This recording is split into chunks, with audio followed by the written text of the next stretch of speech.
신명기 10장 오늘 마지막까지 보겠습니다. 자, 신명기 10장 14절 이렇게 되어 있습니다. 제가 교독합니다. 하늘과 모든 하늘의 하늘과 땅과 그 위의 만물은 본래 내 하나님 여호와께 속한 것이로되. 자, 이게 이제 그 당시에 사람들이 하늘을 어떻게 생각했는지 이런 모습들도 나타납니다. 보십시오. 하늘과 또 모든 하늘의 하늘과, 그러니까 이게 하늘이 있고 또 하늘에 하늘이 또 있다는 겁니다. 그러니까 이게 무슨 생각이면 하늘이 하나로 되어 있는 것이 아니고 여러 겹으로 또는 여러 층으로 되어 있다, 이런 생각이 참 많이 있었습니다. 우리가 사도 바울이 환상 중에 같은 것도 삼층천이라 그랬지 않습니까? 그래서 삼층천이라는 말은 또 다르게 번역하면 셋째 하늘 이렇게 되어 있습니다. 첫째 하늘이 있고 둘째 하늘이 있고 셋째 하늘이 있고. 우리도 그냥 하늘 이렇게 쓰는데, 우리가 뭐 이야기할 때 야 내가 둘째 하늘에 이번에 뭐 가봤는데 둘째 하늘로 뭐 뉴스에 셋째 하늘에서는 이런 거 없지 않습니까? 그날 하늘이면 하늘이고 공중이면 공중이지. 근데 이제 당시에 첫째 하늘은 지금 우리가 생각하는 이런 하늘입니다. 공중의 새가 날아다니는 하늘이고, 둘째 하늘은 우리가 생각하는 대기권 밖에 있는 이런 하늘입니다. 그러니까 첫째하고 둘째 하늘은 그래도 물리적인 공간인데, 셋째 하늘은 물리적인 공간이 아닙니다. 하나님이 계시는 공간을 셋째 하늘이라고 그러죠. 그러니까 하늘이라도 어떻게 생각하면은 오늘날 우리가 생각하는 하늘이라는 것보다 이때 하늘을 이렇게 겹으로 나눈 이것이 오히려 더 어떻게 보면 더 과학적인 것으로도 보이긴 합니다. 그죠? 우리가 생각하는 이 공중도 다 다르니까. 자, 어쨌든 이것이 첫째 하늘이든 둘째 하늘이든 하늘 위에 하늘이든 우리가 볼 때는 이게 과학적이고 첫째는 뭐 있고 둘째는 뭐 있고, 야 이거 좀 우리가 논리적으로 따질 수도 있고 이렇게 생각할 수 있지만, 하나님에게는 이게 뭐 첫째든 둘째든 열 번째든 전부 다 뭡니까? 이게 전부 다 하나님의 것이라는 겁니다. 자, 집에 들어가면은 내 물건이 큰 방에 있던 창고에 있던 2층 방에 있던 1층 방에 있던 그거 전부 다 내 거예요. 전부 다 그 집의 주인 것입니다. 이거하고 똑같은 지점, 이 우주에 있는, 그러니까 모든 사람들이 생각할 수 있는 모든 공간과 모든 것에 있는 그 모든 것, 이렇게 봅니다. 하늘과 모든 하늘의 하늘과 땅과, 자 이제 하늘에 반대되는 땅과 사람이 살고 있는 곳과, 그리고 그 위에 만물은, 하늘과 땅과 있는 이 모든 만물은 뭐라고 되어 있어요? 본래 너의 하나님 여호와께 속한 것이다. 본래라는 말은 뭐 이 말의 의미에서 느끼는 뉘앙스가 뭡니까? 본래 이게 다 하나님의 것인데 지금 너희들이 너희들 것처럼 사용하고 있고 너희들 것처럼 착각하고 있구나. 이거 원래 이거 다 하나님의 것이야 라고 지금 그걸 이제 이야기를 하고 있는 것이죠. 이게 오늘 우리가 신명기 10장을 읽으면서 진짜 생각 없이 얼핏 읽고 넘어갈 수 있는 구절이지만, 이 10장 14절의 이 구절은 하나님과 우리가 가진 소유물과의 관계, 이것을 명확하게 규정해 주는 것입니다. 우리가 열왕기인가요? 역대기인가요? 제가 확실은 모르겠는데 거기 보면 모든 것이 주님께로부터 왔으니 우리가 주님께 드리는 것이 마땅하도다, 이런 이제 헌신할 때 드리는 기도문이 있습니다. 모든 것이 주께로 왔으니 우리가 주님께 드리는 것이 마땅하다라는 겁니다. 그러니까 이게 원래 내 건데 하나님께 드리는 이게 아니고 원래 하나님께로부터 왔으니까, 이게 원래 하나님께로부터 왔으니까 다 하나님께로 가는 것이 이게 마땅하고 이게 올바르다라는 겁니다. 그거하고 같은 것이죠.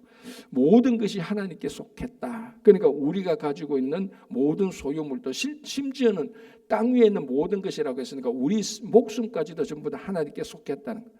그러니까 이게 땅 위에 있는 한 피조물 나와 하나님과 비교해 보면은 이게 비교할 수 없을 정도로 하나님의 위대하심을 말하고 있는 겁니다. 이 첫 번째고, 두 번째는 우리가 또 여기서 약간 더 나갈 수 있는 것은, 역시 이런 구절들을 우리가 깊이 묵상하면은 우리가 어떤 소유물에 대해서 어떤 생각을 가지고 있어야 되는가를 분명히 알 수 있습니다. 결국 모든 사람들이 가지고 있는 모든 소유물을 죽을 때 가지고 가는 사람은 아무도 없습니다. 다 이 땅에 놔두고 가죠. 그건 무슨 말인가 하면 결국 우리가 가지고 있는 모든 소유물은 글자 그대로 소유물이 아니고 사용물이라는 겁니다. 이걸 우리가 보통 이제 청지기 정신이다 이렇게 말을 하고, 참 우리가 예수 믿고 살아가는 그 순간부터 우리가 이 소유물에 대해서 어떤 생각을 가지고 있어야 되는가가 가장 명확한 겁니다. 물질관이죠, 물질관. 그래서 제가 가끔 말씀드리는 것처럼 예수를 믿으면은 세 가지가 우리 속에서 바뀌어야 되는 겁니다. 물질관이 바뀌어야 되고, 인생관이 바뀌어야 되고, 세계관이 바뀌어야 됩니다. 이게 이제 바뀌어야 성숙한, 변화된, 그리고 성숙된 성도라고 볼 수 있는 것이죠. 뭐 어떤 사람은 물질관이 먼저 바뀌기도 하고, 세계관이 먼저 바뀌기도 하고, 인생관이 먼저 바뀌기도 하지만, 결국 여기는 이 구절을 우리가 묵상하면 물질, 우리가 가지고 있는, 우리가 생각하는 물질관이 바뀌어야 되는 겁니다. 어떻게 바뀌어야 되냐? 내가 가지고 있는 소유물이 아니고 사용물이구나. 내가 가지고 있는 소유물이 주인이 원래 따로 있었구나라는 것을 알고 고백하고 거기에 맞춰서 살아가는 것이 물질관이 바뀌는 것이죠. 그렇죠? 그래서 이 물질관이 나타나고, 그리고 위대한 하나님, 하늘과 하늘 위의 하늘과 그리고 땅 위에 있는 모든 것, 그러니까 우리는 땅 위에 있는 한 생명체에 불과한 겁니다. 그죠? 자, 제가 왜 이 말씀을 지금 하려고 자꾸 강조하는가 하면 그 다음 구절이 나와 있습니다. 자, 15절 보겠습니다. 여호와께서 오직 내 조상들을 기뻐하시고 그들을 사랑하사 그들의 후손인 너희를 만민 중에서 택하셨음이 오늘과 같으니라. 자, 이런 위대한 하나님께서, 온 우주의 소유주이신 하나님께서 우리 조상들을 기뻐하고 사랑하사 만민, 그 후손을 만민 가운데서 우리를 선택했다는 겁니다. 만민 가운데서 우리를 선택했다는. 자, 우리가 앞에서 7장에서 봤죠. 하나님께서 이스라엘 백성들을 선택한 이유가 뭐였죠? 그들이 잘나서가 아니었죠. 오히려 비교해 보면은 이스라엘이 다른 민족보다 훨씬 더 못나서, 우리 일상 용어로 하면 하찮았어, 미천했어, 저 참 형편없어서, 참 저 볼 게 없어서, 이런 말이죠.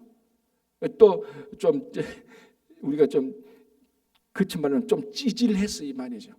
하나님께서 이스라엘을 선택한 이유는 자기들이 잘나서 그런 게 아닙니다. 굉장히 미천해서 선택했다는 거예요.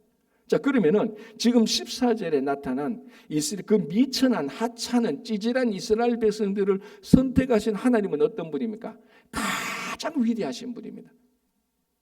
뭐 가장 위대한으로서 설명이 안 될 정도로 우주의 창조자께서 뭔가 어떤 생명체를 선택한다면 우주의 창조자에 걸맞는 가장 뛰어난 민족을, 가장 고상한 민족을 선택해야 될 것 아니겠습니까? 그래야 격이 맞잖아요. 임금이 드시는 음식은 백성들이 먹는 음식보다 구별되어서 가장 좋은 음식을 먹습니다. 임금은. 왜? 임금이 격이 맞잖아요. 그게. 자, 그런데 하나님께서 선택한 민족은요, 이상하게 격이 안 맞아요. 우리 눈으로 보면은 가장 위대한 하나님께서, 그러면 열방 가운데서 하나님께서 볼 때 내가 가장 위대한 하나님인데 내가 봐서 가장 위대한 민족을 선택해야 되는데 그 반대로 가장 미천한 민족을 선택했다는 겁니다. 그게 지금 14절과 15절을 우리가 생각할 수 있죠. 그런데 그 가장 미천하고 비루한 민족을 선택할 때, 아유, 내가 이거 선택해서 뭐 하겠어? 아유, 이 미천한, 이거 내가 해야 돼. 이런 마음이 아니고 어떻게 했다고요? 15절에 여호와께서 오직 내 자손들을 기뻐하고 그들을 사랑하사라고 되어 있습니다. 그러니까 이게 격이 안 맞는데 이 안 맞는 격을 맞춘 게 하나님이라는 겁니다. 가장 위대한 하나님께서 가장 미천하고 비루한 민족을 선택했는데 그거 기뻐하고 사랑해서 선택했대요. 그러니까 이걸 이렇게 해서 이 선택의 과정과 이렇게 선택하신 하나님이 어떤 분인지 자기들이 누군가를 알았다면은 이 선택받은 민족이 결코 다른 민족을 보면서 교만해질 수가 없죠. 그렇지 않습니까? 우리가 가장 미천했는데 우리보다 더 뛰어난 민족이 선택 안 됐다. 그럼 그 민족 보고 너희들 별거 아니야 이렇게 말을 할 게 아니죠. 너희들은 우리보다 더 위대한 민족에서 고백할 수밖에 없죠.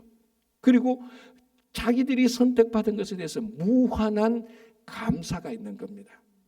그러니까 이스라엘 백성들이 선택받았던 사실을 깊이 똑바로 묵상한다면은 여기에는 하나님에 대한 감사가 있고 그리고 겸손이 들어가는 것입니다. 선택받은 민족이라고 생각한다. 이게 계속해서 지속됐다면 이스라엘 민족은 진짜 하나님의 선택받은 민족으로서 하나님께서 하시고자 하는 일을 잘 감당했죠. 그런데 이게 한번 선택받으니까 기고만장한 거잖아요. 기고만장. 그래서 이방 민족들을 다 무시하고 여기서만 이방 민족은 우상을 섬기는 그런 이방 민족의 차원이 아니고 자기들이 더 위대하다는 교만의 차원에서 다 무시하고 다 그렇게 된 것이.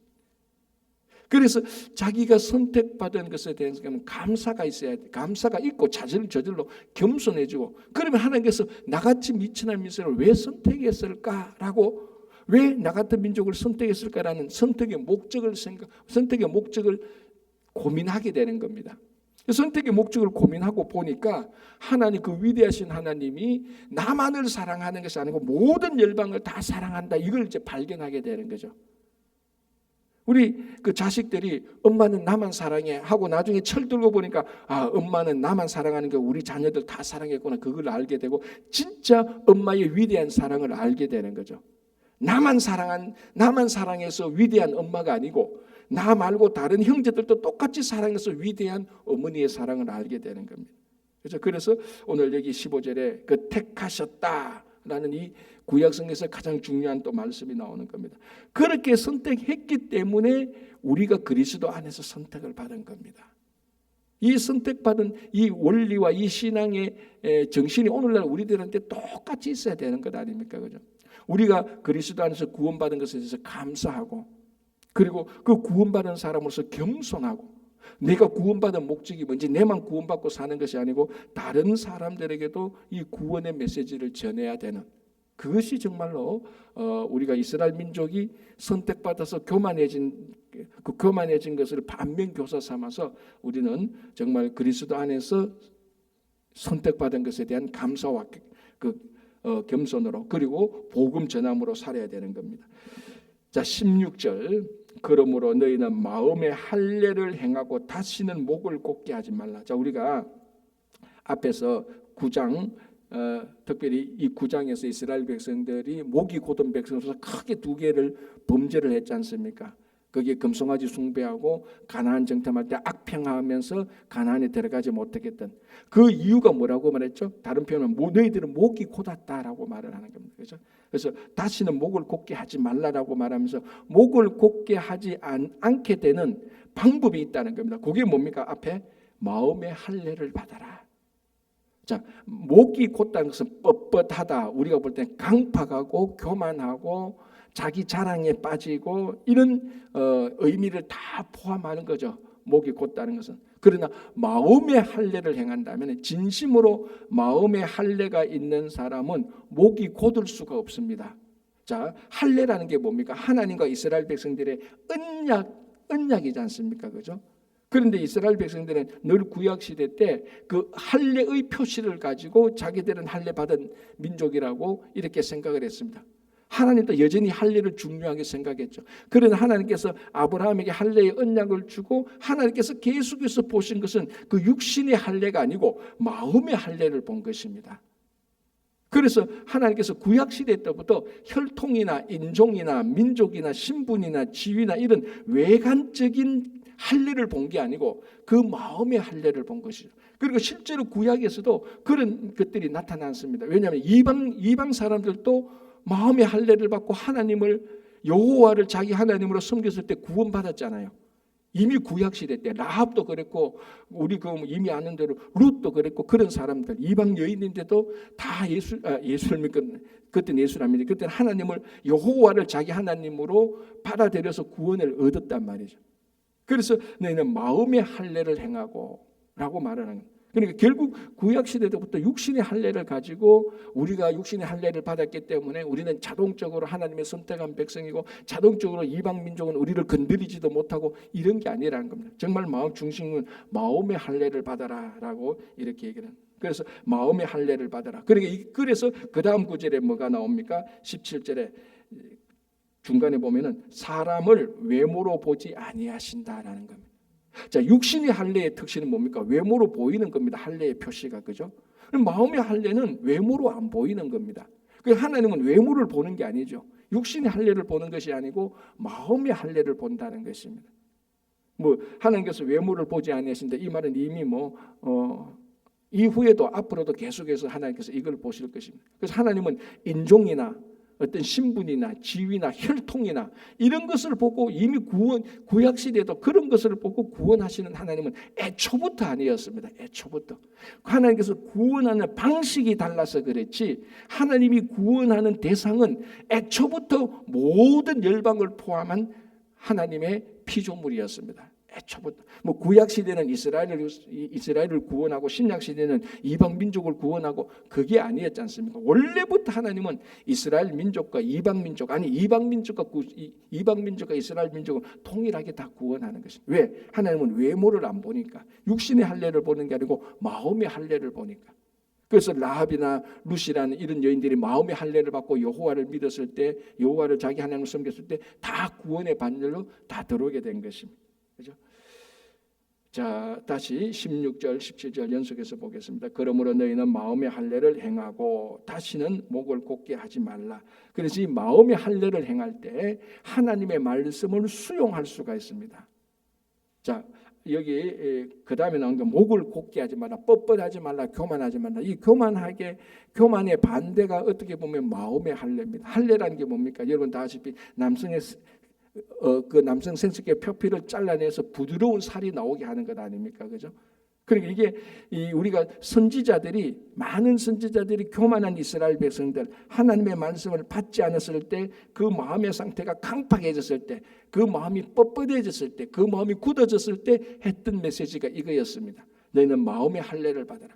그 뻣뻣한 마음, 교만한 마음을 부드럽게 하라는 겁니다. 그래서 하나님의 말씀을 받아들이라는 겁니다. 이거하고 똑같죠. 말씀의 씨앗을 뿌리면은, 농부가 씨앗을 뿌릴 때 뻣뻣한 땅, 고든 땅에 씨앗을 뿌리지 않습니다. 왜냐하면 그러면 그 씨앗이 안에 안 들어가니까. 그래서 씨앗이 들어갈 수 있는 부드러움이 반드시 있어야 되는 겁니다. 여러분, 우리 가끔 보면요, 그 아스팔트나 그 어떤 돌짝밭 같은 데도 보면은 그 나무나 꽃이 피는 경우가 있습니다. 그죠? 근데 사실 아스팔트 같은 데는 보면은 거기 씨앗이 들어갈 수가 없죠.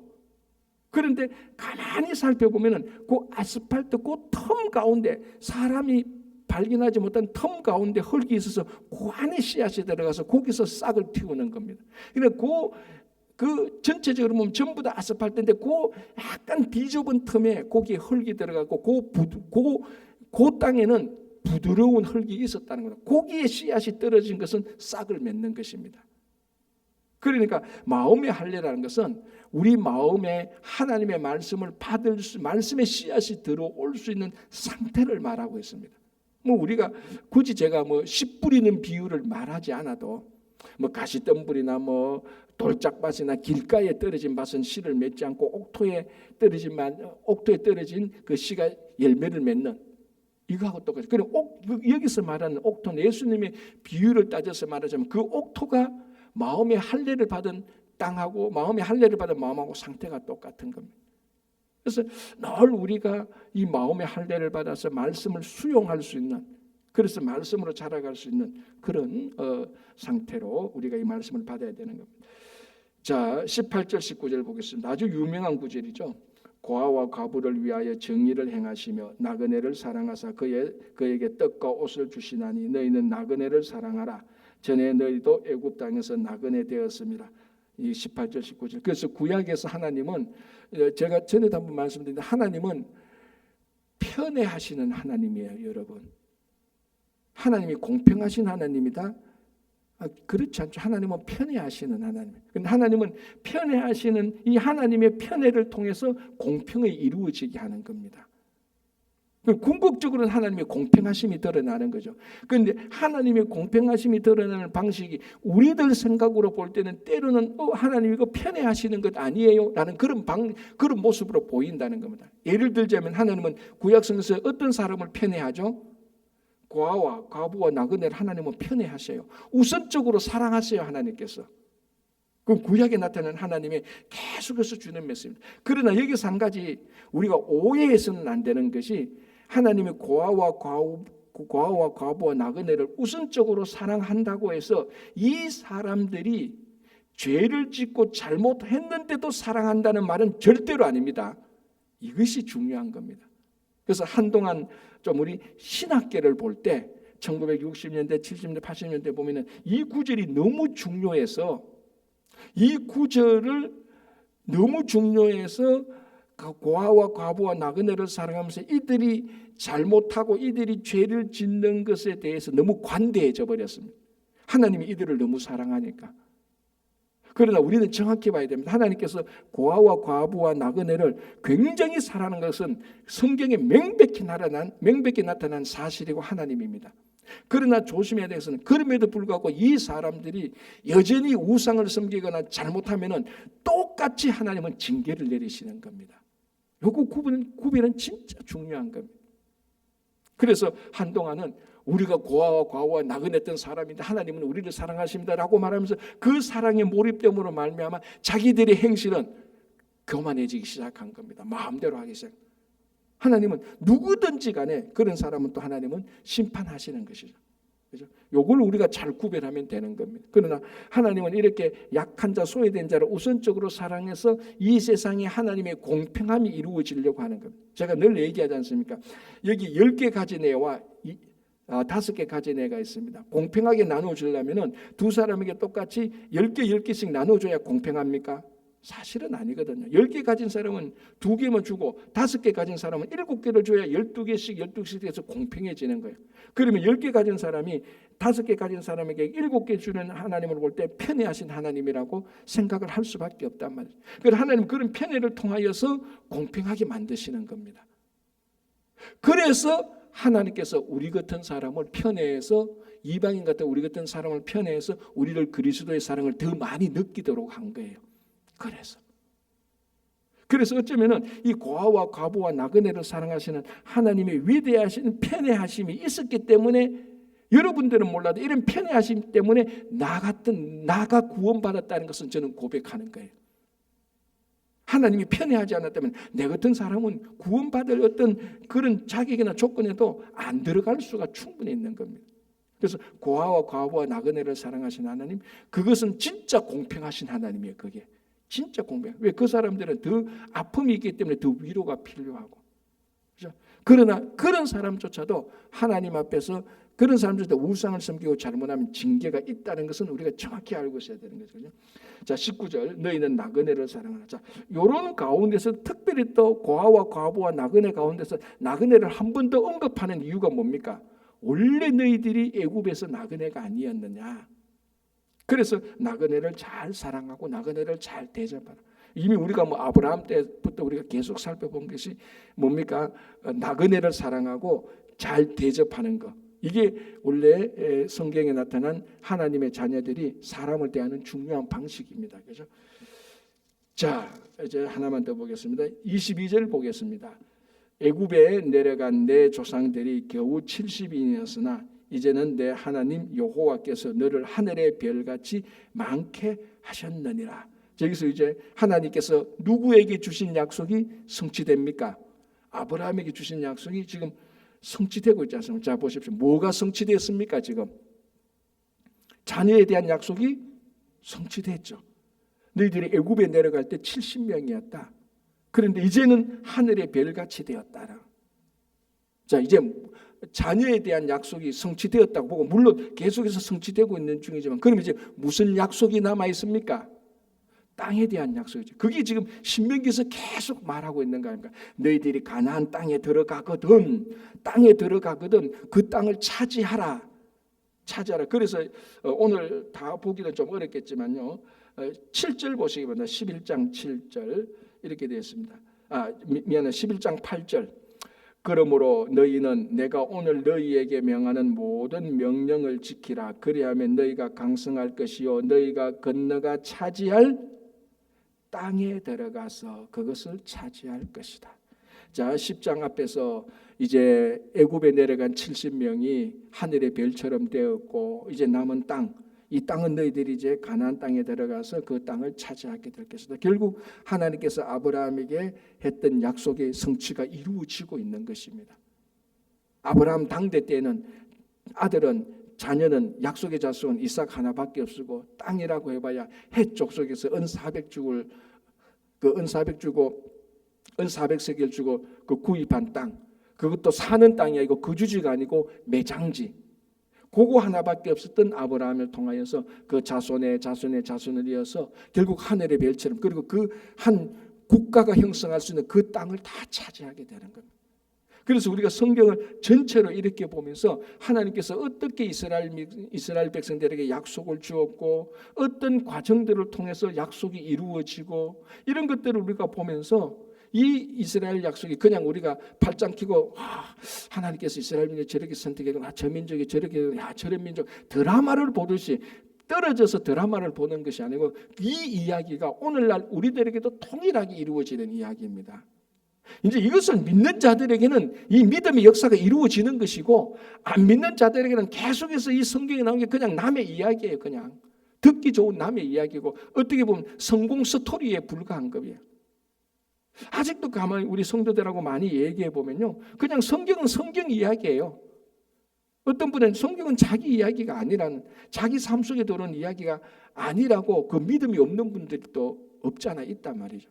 그래서 이렇게 하는 이런 역사적으로 하나님께서 실제로 우리 역사를 통해서 하나님께서 역사하시는 걸 보면은 이것이 지금은 우리가 쪼잔하고 약하고 이것 가지고 되겠나? 이것 가지고는 택도 없지, 그런 생각이 들지만 하나님께서는 한 명 아브라함의 자손 이삭 한 명을 통해서 그 자손의 자손이 가니까 결국 하늘의 별처럼 되고 매장지 하나가, 가나안 땅의 매장지 무덤 하나가 그 약속의 땅을 다 차지하게 되는 그 위대한 하나님의 역사를 우리가 볼 줄 알아야 되고, 이것이 오늘날 내 삶의 역사하고 같다고 믿는 자들에게는 믿음이 역사하는 것이고 안 믿는 자들에게는 그냥 제가 계속해서 말하지만 그냥 남의 이야기예요. 그냥 그래서 이 성경이 하나님의 말씀이 되든지 아니면 성경이 그냥 이스라엘 사람들 몇 사람이 쓰는 글이 되는지 그 결정을 하는 것은 믿음이라는 것입니다.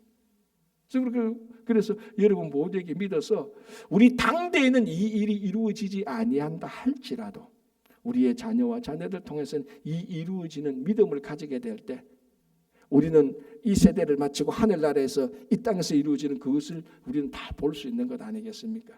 그렇죠? 그래서 22장에 하늘의 별같이 많게 하셨다라고 얘기를 하고 있는데, 자, 근데 재밌는 표현이 있는데 요거 한번 보겠습니다. 22절에 애굽에 내려간 내 조상들라고 말하고 애굽에 내려갔다라고 말해요. 물론 지도적으로 우리가 지형적으로 보면은 이스라엘이 좀 더 북쪽이죠. 이렇게 내려갔는데 성경에 보면요 항상 예루살렘을 중심으로 해서 다른 땅으로 갈 때는 다 내려간다고 표현을 해요. 그리고 예루살렘에 올 때는 다 어떻게 표현한다고? 예루살렘에 올라가자라고 말합니다. 물론 예루살렘이 시온성 다윗성이라서 지형적으로 다른 것보다 약간 더 높긴 높아요. 그러나 더 높은 곳도 있단 말이죠. 그런데 더 높은 곳에서 예루살렘으로 올 때는 우리가 지형적으로 말할 때는 어떻게 말해야 됩니까? 예루살렘으로 내려가자라고 말을 해야 된다. 그런데 지형적으로 높은 곳에서도 예루살렘에 갈 때는 그건 올라가자라고 말을 합니다. 그런데 예루살렘에서 다른 데로 가는 것은 다 내려간다고 말을 해요. 그러니까 이게 여전히 예루살렘을 중심으로 해서 이렇게 보는 그런 시각이 있지만 중요한 것은 이 예루살렘이라는 것은 하나님께서 선택한 하나님의 땅이라는 그런 생각이 또 있는 것입니다. 그렇죠? 그래서 하나님이 함께 하시는 곳이 우리 영적인 예루살렘이 되는 것이죠. 이런 표현들이 있다는 것을 좀 얘기는 하고요. 자, 11장 잠깐만 보겠습니다. 그런즉 내 하나님 여호와를 사랑하여 그가 주신 책무와 법도와 규례와 명령을 항상 지키라. 이거는 이제 우리가 신명기에서 계속해서 반복되는 말씀입니다. 자, 2절 너희의 자녀는 알지도 못하고 보지도 못하였으나. 그렇죠. 왜냐하면 이 자녀들은 지난 광야 40년 동안 일어났던 일, 애굽에서 고통당했던 일, 그 일을 다 알지 못합니다. 그렇죠. 그러나 당대에 있는 사람들은 알죠. 못하였으나. 11절 너희의 자녀는 알지도 못하고 보지도 못하였으나 너희가 오늘날 기억할 것은, 자, 여기 너희와 너희의 자녀가 이제 구별되는 걸 볼 수 있습니다. 쉽게 말하면 이걸 그 당대의 자녀도 맞지만은 계속해서 그 후손 우리들에게도 그렇습니다. 우리와 우리 자녀는 신앙의 경험이 다릅니다. 그죠? 우리는 신앙을 많이 경험했습니다. 동시에 뭐도 경험했습니까? 징계받는 것도 경험했죠. 우리가 잘못했을 때 징계도 받고 벌도 받았고 또 우리가 하나님의 말씀 따라갈 때 하나님께 지켜주신 것 우리는 경험이 많습니다. 그런데 우리 자녀들은 아직도 그런 경험이 많이 미천하단 말이에요. 지금 그걸 말하는 겁니다. 너희 자녀는 알지도 못하고 보지도 못해. 너희 자녀들은 아직 신앙의 경험이 부족하다. 그러나 기억할 것은 너희가 오늘날 기억할 것은 신앙을 경험했던 너희 자녀들에게 너희가 기억할 것은 자 뭐라고 말하는 거야? 너희의 하나님 여호와의 교훈과 그리고 그의 위엄과 그의 강한 손과 펴신 팔과 애굽에서 그 왕 바로와 그 정국에 행하신 이적과 기사와 이제 계속 주는 뭘 기억해야 되는 겁니까? 우리가 뭘 기억해서 자녀들에게 얘기를 해줘야 되는가? 첫 번째 하나님의 교훈 말씀이죠. 두 번째는 뭡니까? 하나님의 위엄이 뭡니까? 하늘과 하늘을 창조하신 그리고 뭡니까? 이 우주를 창조하신 그 하나님의 위엄 그리고 뭡니까? 그의 강한 손과 펴신 팔. 자, 이 강한 손과 펴신 팔은 광야에서 하나님께서 이스라엘 백성들을 인도해 내신 하나님의 상징이죠. 우리 말로 하면 아이콘입니다. 뭐 좀 요즘 젊은이 말로 하면은 이게 뭐 맞을지 모르겠지만 하나님의 이모티콘 정도 되죠. 하나님의 이모티콘. 하나님의 이모티콘이 뭡니까? 강한 손과 펴신 팔입니다. 그래서 만약에 여러분들이 이모티콘 하나님 이모티콘 만들려면요 강한 손과 펴신 팔 요거 이모티콘으로 만들면 하나님의 상징이니까 그죠? 그리고 애굽에서 그 왕 바로와 그 정국에 행하신 이적과 기사 10가지 재앙을 내려서 애굽 왕 바로가 혼쭐나고 애굽 백성들이 혼쭐나고 그러나 그 이적과 기사를 통하여서 하나님께서 이스라엘 백성을 인도해 내신 이거는 그 당대 사람들은 다 경험했던 것 아닙니까? 그죠? 자, 그 다음에 이제 4절, 5절 보면은 실제로 일어났던 기적을 한두 가지 예를 들죠. 4절에 또 여호와께서 애굽 군대와 그 말과 그 병거에 행하신 일, 곧 그들이 너희를 뒤쫓을 때에 홍해 물로 그들을 덮어 멸하사 오늘까지 이런 것, 홍해를 걷는 것 말하죠. 이게 또 가장 대표적인 하나님의 이적 아닙니까? 10가지 재앙 우리가 출애굽기를 쭉 보면서 하나님의 이적들이 굉장히 많습니다. 그죠? 그 이적 가운데 또 대표적인 게 홍해를 갈라서 하나님께서 이스라엘 백성들은 구원하신과 동시에 애굽 병사들은 심판하신. 그러니까 이 이적에 들어가 있는 것이 어떤 굉장히 이적의 의미가 있죠. 믿는 자들에게는 구원이 있고 믿지 않는 자들에게는 심판이 있다는 것. 이게 홍해 기적을 통해서 동시에 다 나타난 것입니다. 그래서 하나님의 이적이 그래서 마지막 날에 요한계시록의 마지막 날에 하나님께서 마지막 이적을 베풀 때에 우리 믿는 자들은 그게 구원의 이적이고 믿지 않는 자들은 징계의 이적으로 나타나는 것입니다. 그것을 또 말하고요. 5절에 너희가 이곳에 이르기까지 광야에서 너희 행하신 일과 이때까지 하는 것. 자, 또 하나 이제 징계를 경고하는 겁니다. 6절 르우벤 자손 엘리압의 아들 다단과 아비람에게 하신 일. 자, 다단과 아비람 사건을 언급합니다. 이게 무슨 사건이었죠? 다단과 아비람이 당을 지어서 모세와 아론에게 대항했다가 250명을 또 그 지도자 250명을 데리고 대항했다가 어떻게 됩니까? 땅이 꺼져서 다단과 아비람은 땅 속에 들어가고 나머지 지도자들은 하늘의 불로 인하여서 죽었던 그 사건을 말하는 겁니다. 가장 공포스러운 하나님의 징계가 확실하게 그러니까 하나님의 징계가 뭐라고 입체적으로 나타난 사건이죠. 땅이 꺼지고 하늘에서 불이 나고 가장 주도자들 2명은 땅에 꺼지고 나머지 주도자는 불로 일어나는 이것도 너희들이 기억하라는 겁니다. 하나님의 이적과 기사와 하나님의 강한 손과 펴신 발과 하나님의 말씀과 그리고 하나님의 위엄과 이 모든 것을 기억하지만 또 하나님께서 잘못했을 때 내리는 그 징계도 기억하라라고 이렇게 나오는 겁니다. 그죠?